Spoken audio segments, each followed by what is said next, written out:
ইছলাম ধৰ্মাৱলম্বী ব্যক্তিসকল হজযাত্ৰাৰ বাবে পবিত্ৰ মক্কা শ্বৰীফলৈ যাবলৈ হৈ উঠিছে সাজু।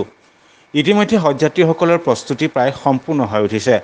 চহৰখনৰ এটি সামাজিক অনুষ্ঠান ডিব্ৰুগড় ডায়মণ্ড স্পৰ্টিং ক্লাবৰ উদ্যোগত লোহাৰপট্টিৰ নিবাসী ছেলিম আহমেদক তেখেতৰ বাসগৃহতে সম্বৰ্ধনা জনোৱাৰ উদ্দেশ্যে এক অনুষ্ঠান আজি অনুষ্ঠিত হৈ যায়।